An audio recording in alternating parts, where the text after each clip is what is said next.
Sports Illustrated this past week, wrote 2 disc golf articles. That's their yearly quota. It's on Morning Read, Golf at a Glance. World Sports. Is Sports Illustrated dead? I don't know. I think it's not in their magazine. It's on their website. Let's be clear. Well, I think both. Like the magazine's like a dying. Thing. I will say this is the first time I've heard of Sports Illustrated in about a year. Yeah. The only things I've ever heard about Sports Illustrated is in like typical comedy movies where they talk about like in a perverted way having the calendar. So that's all I know about Sports Illustrated. Well, they're. I mean, beside that, they were like the well, it's because they were a magazine. And like I would read them in doctors' offices, and like being on the cover of Sports Illustrated used to be a big deal, but like nowadays it's because they didn't make the transition early enough. Right, I would say like now it's like Bleacher Report is a bigger deal than Sports in Illustrated. my mind than Sports Illustrated. I would agree with that. I see Bleacher Report a lot more in Sports Illustrated. That's actually a good point. Well, I have. Regardless, it's also because I have the Bleacher Report app. I don't even have the Bleacher Report app. I'm just saying stuff don't? I see. No, I was saying stuff. I just have the ESPN app. I'm just saying the stuff I see shared. I'm gonna pull up Sports Illustrated social media real quick. Are they blowing up still? Now, my initial reaction whenever you say that is pervert, just because of what the world has done to me. No, that's literally a whole separate thing. That's one. I know. Like if I search Sports Illustrated, there's Sports Illustrated. Then there's SI_swimsuit. That's a different account. You're one wrong click away, man. I didn't even. All I know is what the movies. Now have told the me. first tag in Sports Illustrated bio is the swimsuit. No, I mean they've got 1.5 million followers. That's what I'm wondering if they've gotten to that point where the swimsuit thing is all they have left. Like that's all that sells for them. Let's just look at Bleacher Report. The fact that it's in their bio tells me that might be the case. Yeah, Bleacher Report is 17 times bigger on social media. There you have it. That's crazy. Bleacher Report used to be tiny. You heard it it here like. first. Sports Illustrated dead. All right, well that's a perfect thing to talk about now. Like, oh, frick, they're talking about disc golf. I mean, it's still. This is a mainstream. It's a bigger deal whenever Brody posts about disc golf.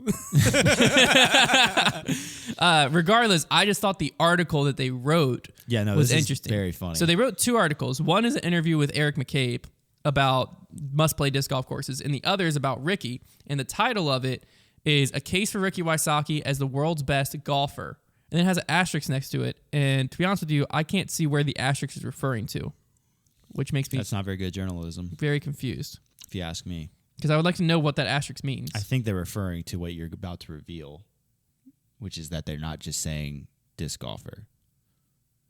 I think they just wanted to emphasize. Anyways. Oh no, it says best golfer. You've read this article, right? Yeah. Okay, so I'm saying I think they're referring to the fact that they're not just saying he's the best disc golfer. He's just the best golfer overall. No, I just feel like when there's an asterisk, you're right. No, that would be correct writing. Anyways, but this is why they're dying. So, I'm gonna just like highlight a few quotes from this article because I just love the way this guy writes. I don't know who this guy is. Ken. Let me find him. Ken Clavon. There he is. Ken Clavon. He's a golf writer. First line of the article: Ricky Wysocki doesn't sweat. Instead, passion oozes from every pore. Is that from Lyme's disease? Really? Keep going. Unbelievable. It's messed up. Ricky Wysocki doesn't sweat. Instead, passion oozes from every pore. On first impression, he's like a robusta bean. His rat-a-tat words flowing quicker than comprehension. His cadence comes from an inner confidence that suggests he knows exactly where he's headed. I thought he was just nervous on camera. Better yet, the excitement in his voice is so palpable that if he sold lint for a living, no one would bet against Wysocki becoming the best darn lint salesperson in the world. Okay. But why settle for lint when perhaps being the best disc golfer player has a better ring to it? This guy likes the hyperbole, huh? Yeah. We're 3 paragraphs in. He's really going for it. You called him a lint salesman. I was reading this and I was just like, what is that? What is happening? But then it goes on to talk about essentially how he dominated the 2021 Pro Tour, leading to the Player of the Year and all these different awards. Has some quotes from Rick. It's a pretty good article overall. Definitely worth a read. But yeah, I just thought it was interesting. The thing I liked about both of these articles was it kind of gave us a glimpse, at least me a glimpse when I'm reading it, into an outside of disc golf person who like regularly writes about other sports mindset into disc golf. Did he not did he not make a case for him being the best golfer in this article? See, that's where the after the title it all kind of falls off because it's basically just about Rick in general. It doesn't really say. So he's not actually. So he was just trying to clickbait. I think that was a clickbait title. Okay. Because after that, he talks about, his battle with depression after Lyme disease, which makes you look like even more of a jerk. Dang, dude. And he talks about how it changed his mindset. You called me brain dead earlier, so. No, I didn't call you brain dead. I said the person you were describing. It was brain me. Dead. I was describing me. Well, then yes. So. And then it just keeps. It's basically just about that, and then eventually talks to, back and forth with like him being the best disc golfer of all time or like possibly talks about Ken Climo having 463,000 career earnings with 12 world titles, and in 103 fewer events, Ricky has 506,000 earnings, stuff like that. They adjust that for inflation. I don't know. So on and so forth. So what the title has to do with it, I don't know. I just thought it was a pretty cool article. Wanted to bring it up, and the intro to the article made me definitely be like, I've got to bring this up. It was a pretty electric intro. And then it must be in this article that he used golf terms. Oh, so this one is 9 must-play disc golf courses. Yes, disc golf. And then he starts it by saying Pine Valley, St. Andrews, maybe Pebble Beach. For disc golfers, their version is a hallowed ground, can be found at places like Maple Hill Disc Golf and Leicester, Mass. You know what? Tuscan, Arizona, Leicester, Mass. I'm learning all kinds of things. Wait, how is it said? It's Leicester. It's spelled Leicester. The only reason Lancaster? I know that is Leicester. Because there's a soccer team in England that's also, it's Leicester City, and it's spelled the same way. And I thought it was Leicester or because English people pronounce everything right. Aluminium. So this one's basically a whole. This is all about Eric McCabe. Talks through like his course design history, stuff like that. I feel like it's in this article that he uses. I'm gonna just search it. How did that work for you? I don't know what it's showing me something. There you go. Boom. Here we go.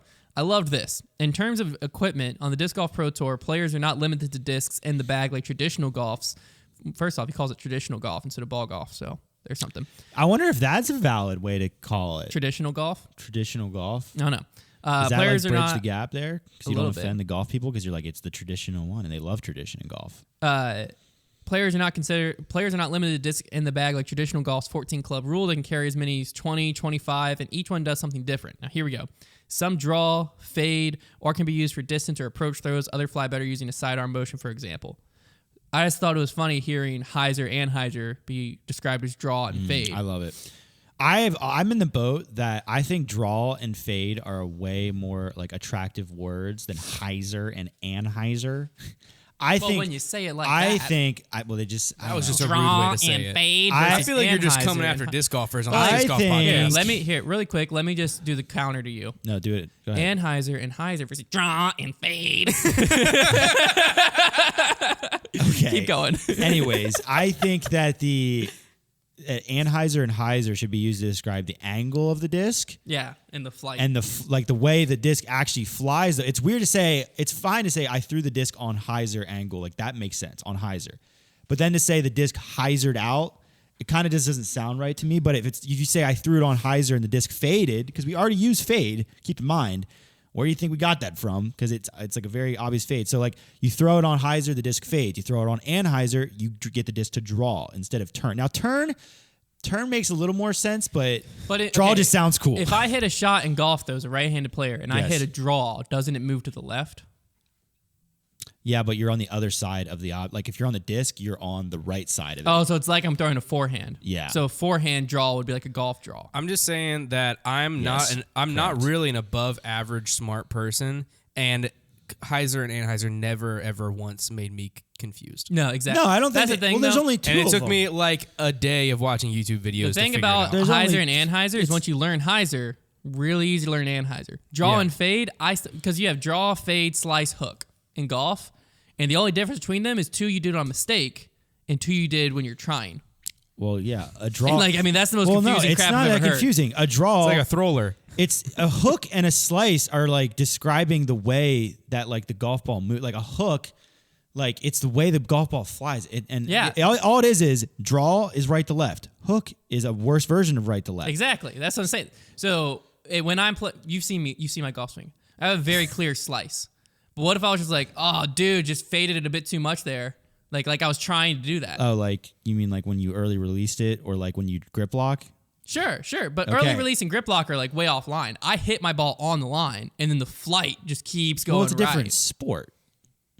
Well, yeah, but you see where how it can. You wouldn't have to use those in disc golf though. You wouldn't have to use slice and hooks. I am currently trying to get into golf. It's 4 words. And the draw, fade, slice, hook confuses me. I don't think we need to try to bring that into disc golf when Heiser and Anheuser. You don't have to bring slice and hook. Okay, draw and fade. Right. They don't describe. It's like learning right and left. That's all you have to learn. I don't think that's that difficult.